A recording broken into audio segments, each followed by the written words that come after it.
ये मूवी 2006 में हुई एक सच्ची घटना पर आधारित है, जहां 11 लोगों का एक ग्रुप घूमने के लिए गुना केव में जाता है। वहां उनके साथ जो होता है, कैसे उनका एक दोस्त गुना केव के 900 फीट से भी ज्यादा गहरे गड्ढे में गिर जाता है और कैसे ये लोग उसे बचाते हैं।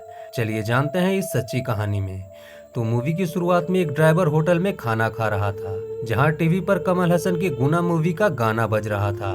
तभी वो एक पेपर के टुकड़े पर कुछ लिखा देखता है और अपने लोगों के साथ अपने गांव आता है और चर्च की तरफ जाता है। यहाँ से ये कहानी फ्लैशबैक में जाती है, जहाँ एक शादी में हम एक क्लब ग्रुप को देखते हैं जिनकी दूसरे ग्रुप के साथ लड़ाई हो जाती है। अगले दिन वो गोवा घूमने जाने का प्लान बनाते हैं, क्योंकि दूसरे क्लब के लोग हर साल कहीं ना कहीं घूमने के लिए जाते हैं, पर दूर होने की वजह से वो गोवा का ट्रिप कैंसिल कर देते हैं। सुधी उनसे कहता है कि उन हम गोवा के बदले कोडाई कनाल जाएं, वो भी घूमने की अच्छी जगह है। थोड़ा सोचने के बाद वो सभी मान जाते हैं। फिर सुधी अपने ट्रैवल एजेंट दोस्त प्रसाद को कॉल करता है और गाड़ी बुक करता है। सभी फटाफट अपना काम खत्म करके अगले दिन क्लब के पास आते हैं। जरूरी काम की वजह से उनका एक दोस्त नहीं आ पाता, इसलिए वो सुभाष को लेकर जाने का फैसला करते हैं। सीजू उसे लाने के लिए उसके घर जाता है, क्योंकि सुभाष पैसों की कमी की वजह से नहीं जाता।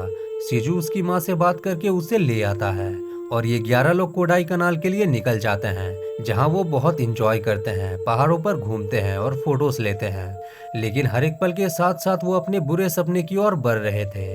रात को होटल में रुककर सुबह जब वो घर के लिए निकलते हैं, तभी सुधी कहता है कि अरे हम तो गुना केव जाना भूल गए, जहाँ कमल हसन की गुना फिल्म की शूटिंग हुई थी। शूटिंग स्पॉट का नाम सुनते ही वो सब मान जाते हैं और गुना केव की ओर निकल जाते हैं। पूरे रास्ते वो एंजॉय करते हुए जाते हैं, पर उन्हें क्या पता था कि ये खुशी उनके जीवन में आने वाली तूफान की पहले की खुशी है। वो गुना केव पहुंच जाते हैं। प्रसाद जाने से मना कर देता है, क्योंकि उसे गाड़ी चलाना है। अंदर केव के गड्ढों के ऊपर लोहे के जालियां लगे होते हैं, ये उन जालियों पर कूदते हैं। तभी वो एक बैरिकेड के पास जाते हैं। सुधी कहता है कि असली गुना केव नीचे है, पर सरकार ने नीचे जाने पर रोक लगा दिया है। लेकिन वो कुछ लोगों को वहाँ देखते हैं। रूल्स तो ये पहले से ही नहीं मानते थे, इसलिए वो बैरिकेड को टाप कर अंदर चले जाते हैं और एक गुफा के पास पहुंच जाते हैं। सुधी कहता है कि मेन गुना केव और नीचे है, इसलिए वो सभी नीचे जाते हैं। वहां भी उन्हें एक बैरिकेड दिखता है, मतलब इसके आगे सबसे ज्यादा खतरा है, पर ये सभी उसे नजरअंदाज कर देते हैं और अंदर चले जाते हैं। अंदर उन्हें एक बड़ा सा पत्थर दिखता है। कुछ लोग वहां रुक जाते हैं और बाकी गुफा के अंदर जाते हैं। गुफा में बहुत बदबू होती है। जब वो लोग आसपास देखते हैं तो उन्हें वहाँ एक बंदर की खोपड़ी मिलती है। ये सब लगभग 10,000 फीट की ऊंचाई पर होते हैं। इधर सीजू और बाकी सब पत्थर पर अपने ग्रुप का नाम लिख देते हैं, मंजूमल बॉयज, जिसे देखकर वो सभी बहुत खुश होते हैं। सुभाष कहता है कि अरे तू डेट और साल लिखना भूल गया, रुक मैं आता हूँ। और वो डेट लिखने के लिए पत्थर की ओर जाता है। तभी वो एक गड्ढे में गिर जाता है। उसे गिरता देखकर सब सुन्न हो जाते हैं। उन्हें कुछ समझ ही नहीं आता कि आखिर ये क्या हुआ। जब उन्हें रियलाइज होता है कि सुभाष नीचे गिर गया है, तो वो सब गड्ढे में आवाज लगाते हैं। सुभाष तेजी से गड्ढे के अंदर गिरता जाता है। उसके सारे कपड़े फट जाते हैं। गिरते गिरते किस्मत से वो एक पत्थर पर अटक जाता है और बेहोश हो जाता है। अगर वो जरा सा भी हिला तो वो और भी नीचे चला जाएगा। ऊपर आवाज सुनकर बाकी के दोस्त भी वहां आ जाते हैं और सुभाष को आवाज देते हैं। जब वो कैमरे का फ्लैश जलाकर देखते हैं तो अंधेरा होने की वजह से उन्हें कुछ दिखाई नहीं देता। फ्लैश की आवाज से भारी मात्रा में चमगादड़ गड्ढे से बाहर निकलते हैं, जिसे वो समझ जाते हैं कि ये गड्ढा कोई मामूली गड्ढा नहीं है। ऊपर चमगादड़ों को देखकर वहाँ के टूरिस्ट गाइड को भी शक हो जाता है कि कुछ न कुछ गड़बड़ है, क्योंकि चमगादड़ दिन में बाहर नहीं आते। इधर सीजू और सुधी बिना रुके सुभाष को पुकारते हैं। तभी उनसे एक पत्थर गड्ढे में गिर जाता है। वो जैसे जैसे पत्थर के गिरने की आवाज सुनते हैं, वैसे वैसे उनकी दिल की धड़कन तेज होने लगती है, क्योंकि काफी देर बाद भी पत्थर के गिरने की आवाज बंद नहीं होती, जिससे वो समझ जाते हैं कि ये गड्ढा उनकी सोच से भी ज्यादा गहरा है। उन सबको लगता है कि सुभाष अब नहीं रहा, पर कोई मानने को तैयार ही नहीं था। अभिलाष अभी भी सदमे में था, इसलिए वो बोले जा रहा था कि सुभाष चला गया। सब इस बात को मानना नहीं चाहते थे, लेकिन अभिलाष था कि चुप होने का नाम ही नहीं ले रहा था, इसलिए वो उसे ऊपर ले जाते हैं। टूरिस्ट गाइड भी नीचे आता है। ये उससे कहते हैं कि हमारा दोस्त गड्ढे में गिर गया है। गाइड कहता है कि तुम उसे भूल जाओ, इसे शैतान का गड्ढा कहते हैं। जो कोई भी इसमें गिरा है वो कभी वापस नहीं आया। अपने दोस्त को भूल जाओ और अपने घर लौट जाओ। लेकिन वो कैसे मान ले कि उनका दोस्त मर चुका है। वो उसकी बातों को अनसुना कर देते हैं, सीजू बाकी सबको मदद लाने को कहता है और वो ऊपर मदद लाने के लिए जाते हैं। उनके जीवन में वो तूफान आ चुका है, क्योंकि एक तरफ सुभाष है जो मौत के मुंह में है, वो जिंदा भी है या नहीं पता, और दूसरी तरफ अभिलाष अपना सूझबूझ खो चुका है। इन सब से जूझते हुए वो ऊपर एक लोकल आदमी से मिलते हैं और उसे सारी बात बताते हैं। वो आदमी कहता है कि मदद मांगने का कोई फायदा नहीं है, तुम सभी अपने घर चले जाओ और ये सब भूल जाओ। उसकी बेटी उन्हें पुलिस बुलाने को कहती है, पर वो आदमी मना करता है। वो कहता है कि अगर पुलिस बुलाया तो बहुत बड़ा लफड़ा हो जाएगा, तुम सभी फंस जाओगे। अपने दोस्त को बचाने के लिए वो किसी भी मुश्किल में पड़ने को तैयार थे। कुछ दोस्त प्रसाद के पास जाते हैं और उसे लेकर पुलिस स्टेशन के लिए निकल जाते हैं।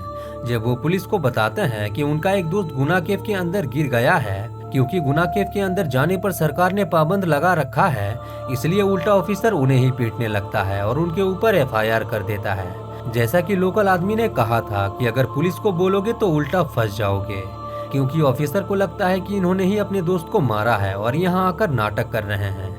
इधर बाकी दोस्त उस लोकल आदमी को लेकर केव के अंदर जाते हैं। वो शख्स अपने साथ नींबू लेकर जाता है, क्योंकि लोकल आदमी का मानना है कि गुना केव के अंदर शैतान का वास है और उस खड्डे को खुद शैतान ने ही बनाया है। वो सबको नींबू देता है और तभी अचानक बहुत तेज बारिश होने लगती है। फिर वो उन्हें बताता है कि आजादी के बाद से अब तक 13 लोग इस गड्ढे में गिर चुके हैं और उनमें से आज तक किसी का भी पता नहीं चल पाया है, जिंदा या मुर्दा, क्योंकि ये गड्ढा 900 फीट से भी ज्यादा गहरा है। उन लोगों की लाश आज तक नहीं मिल पाई, इसलिए अंग्रेजों ने इस गड्ढे का नाम दिया द डेविल्स किचन, यानी शैतान की रसोई, क्योंकि आज तक इसके अंदर जो भी गिरा वो कभी वापस नहीं आया।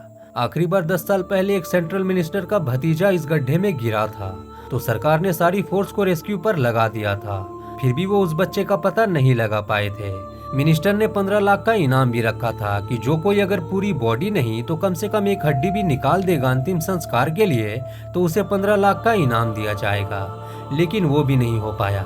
जब एक सेंट्रल मिनिस्टर कुछ कर नहीं पाया तो तुम क्या ही कर सकते हो। अब कुछ नहीं हो सकता। अगर सेफ रहना चाहते हो तो अपने दोस्त को भूल जाओ और यहाँ से निकल जाओ। वहीं हमें फ्लैशबैक में दिखाया जाता है कि बचपन में जब ये सब लुका छुपी खेलते थे तो सुभाष हमेशा ऐसी तंग जगहों पर छिपता था जहाँ कोई उसे ढूंढ ही नहीं पाता था।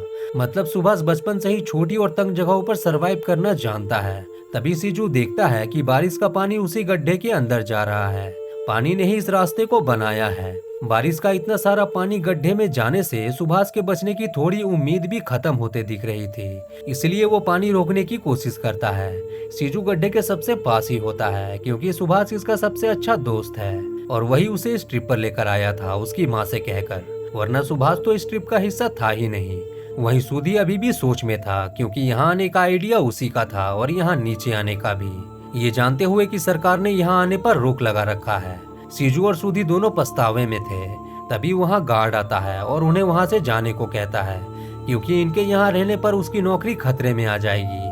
पर तभी सूदी पानी रोकने के लिए गड्ढे के सामने लेट जाता है। उसे देखकर बाकी सब भी लेट जाते हैं। सभी ने पानी रोकने की काफी कोशिश की, लेकिन भला पानी को भी कोई रोक सकता है?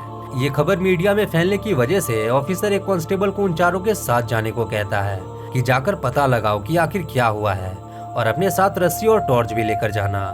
रास्ते में कांस्टेबल एक ठेके पर रुकता है और उन्हें दारू लाने को कहता है। यहाँ एक एक सेकंड कीमती था, लेकिन कांस्टेबल को कोई परवाह ही नहीं। वो बेचारे क्या करते, कांस्टेबल जैसा जैसा बोल रहा था वो वैसा ही कर रहे थे। आगे जाने पर कांस्टेबल प्रसाद से कहता है कि गाड़ी धीरे चला। इस बात पर प्रसाद कहता है कि आप ऐसा कैसे कर सकते हो। कांस्टेबल कहता है कि वो गड्ढा जान लेने के लिए बदनाम है, फिक्र मत कर, तेरा दोस्त मर चुका होगा। जब वो गड्ढे के पास पहुंचते हैं तो कांस्टेबल ने गड्ढे में टॉर्च मारी और कहा कि चलो निकलो यहाँ से, अब यहाँ रुकने का कोई फायदा नहीं। लेकिन कोई जाने को तैयार नहीं था। थोड़ी देर बाद बारिश रुक जाती है। कांस्टेबल बार बार बोल रहा था कि घर चले जाओ, अब यहाँ रुकने का कोई फायदा नहीं, तुम्हारा दोस्त मर चुका है। यहाँ से कोई इंसान बचकर बाहर निकल जाए, ऐसा गुना केव का इतिहास ही नहीं। लेकिन उनमें से कोई जाने को तैयार नहीं था। उन्होंने फिर से सुभाष को पुकारना शुरू किया और इस बार उनकी आवाज सुनकर सुभाष होश में आ गया। वो बुरी तरह जख्मी और कीचड़ से लथपथ था। दर्द की वजह से वो जोर जोर से रोने लगा। उसकी आवाज ऊपर उन लोगों ने सुन ली। आवाज सुनकर उन्हें यकीन हो गया कि सुभाष अभी भी जिंदा है। उनकी 1% उम्मीद और रुकने की जिद रंग लाई। उनका दोस्त जिंदा है। अब ये लोग उसे बचाने के लिए किसी भी हद तक जाने को तैयार थे। कांस्टेबल भी हैरान था कि सुभाष ने मौत को चकमा दे दिया है। उसका बचना किसी करिश्मे से कम नहीं। सुभाष जिंदा है ये खबर फैलते ही रेस्क्यू टीम और एरिया का पुलिस इंचार्ज वहां आ गया। इंचार्ज ने कहा कि सिर्फ फॉर्मेलिटी पूरी करो, बाकी सब मैं संभाल लूंगा। इसलिए उन लोगों ने गड्ढे में एक रस्सी डाल दी। एक दोस्त ने पुलिस इंचार्ज को कहा कि नीचे सुभाष उस हाल में होगा नहीं कि रस्सी पकड़ के ऊपर आ सके। आप सब टाइम वेस्ट कर रहे हो। वैसे भी ये गड्ढा सीधा नहीं बल्कि टेढ़ा मेढ़ा है। किसी को नीचे जाकर उसे बचाना चाहिए। क्योंकि नीचे गिरा शख्स जिंदा था, इसलिए ऑफिसर ने कांस्टेबल को नीचे जाने का ऑर्डर दिया। लेकिन इतने लोगों की मौत का कारण बना इस गड्ढे को देखकर उसने नीचे जाने से मना कर दिया। इसलिए मजबूरी में नीचे जाने का जिम्मा सीजू को उठाना पड़ा। लेकिन पुलिस इंचार्ज ने मना कर दिया क्योंकि ट्रेंड लोग भी नीचे जाने से डर रहे थे और वो तो एक आम इंसान था। लेकिन सीजू अपने फैसले पर अड़ा रहा। कोई चारा न होने की वजह से पुलिस वाले मान गए और सीजू को अच्छे से रस्सी से बांधकर नीचे भेज दिया। रस्सी को कुछ पुलिस वाले पकड़कर रखे थे। सीजू से बात करने के लिए सूदी गड्ढे के पास लेट गया। नीचे बहुत अंधेरा था, सीजू को डर लग रहा था, लेकिन फिर भी अपने दोस्त को बचाने के लिए वो नीचे जाता गया। सूदी लगातार सीजू से बातचीत बनाए रखता है।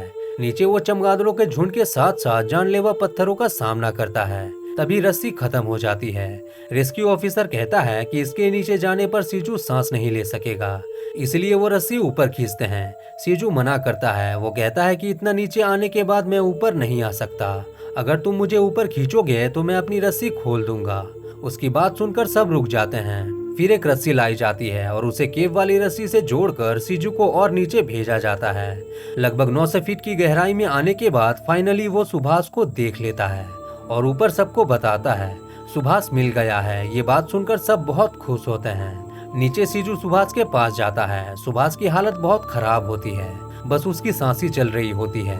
सीजू ध्यान और संभाल कर उसे रस्सी से बांधता है। हिलने की वजह से वो पत्थर से स्लिप हो जाते हैं और रस्सी में झूल जाते हैं। खिंचाव की वजह से ऊपर पुलिस वालों के हाथों से रस्सी फिसल जाती है, पर सुभाष के सभी दोस्त लपक कर उस रस्सी को पकड़ लेते हैं और ऊपर खींचने लगते हैं। सीजू संभाल कर सुभाष को ऊपर लाता है। तभी उसकी रस्सी एक पत्थर में फंस जाती है। तभी वहाँ अभिलाष आता है और उन्हें रस्सी लूज करने को कहता है। जब वो रस्सी लूज करके झटका मारते हैं तो नीचे वो रस्सी पत्थर से निकल जाती है। फिर वो लगातार रस्सी खींचने लगते हैं और फाइनली सीजू सुभाष को लेकर ऊपर आ जाता है। वो सभी अपने दोस्त को देखकर बहुत खुश होते हैं, लेकिन सुभाष की हालत बहुत खराब होती है, इसलिए वो सुभाष को हॉस्पिटल ले जाते हैं। वहाँ उसका इलाज होने के बाद आखिरकार वो अपने गाँव लौट आते हैं। वो किसी को गुना केव के बारे में कुछ नहीं बताते। सुभाष की हालत देखकर उसकी माँ सीजू पर बहुत गुस्सा होती है और उसे अपने बेटे से दूर रहने के लिए बोलती है, पर फिर भी सीजू उसे असलियत नहीं बताता कि वो मौत के मुंह से लौट कर आए हैं। फिर ये कहानी प्रेजेंट में आती है, जहां वो ड्राइवर दौड़ता हुआ चर्च के अंदर जाता है और चर्च का घंटा बजाता है। घंटे की आवाज सुनकर पूरा गांव वहां आता है, जहां चर्च के फादर उन्हें वो पेपर का टुकड़ा दिखाते हैं। पेपर में वही न्यूज होती है कि कैसे सीजू ने अपनी जान पर खेलकर 900 फीट की गहराई से सुभाष को बचाया है। ये देखकर सुभाष की माँ रोते हुए सीजू के पास जाती है और उससे माफी मांगती है। यहाँ पूरे गांव को पता चल जाता है कि सीजू ने अपनी जान हथेली पे रखकर सुभाष की जान बचाई है। ये कहानी एक सच्ची कहानी है। एंडिंग सीन में हम रियल मंजूमल बॉयज के ग्रुप को देखते हैं, जिन्होंने हकीकत में गुना केव के भयानक चेहरे को देखा था। अपनी निडरता और अद्भुत साहस की वजह से सीजू को सरकार की तरफ से जीवन रक्षा पदक से सम्मानित किया गया था। फिर हम उसी गड्ढे को देखते हैं जिसे लोहे की जाली से बंद कर दिया जाता है, और यहीं पर ये मूवी, ये सच्ची कहानी खत्म हो जाती है। उम्मीद है आपको ये स्टोरी अच्छी लगी होगी। ऐसे ही रियल स्टोरीज के लिए चैनल को सब्सक्राइब करके बेल नोटिफिकेशन जरूर से ऑन कर लें। धन्यवाद।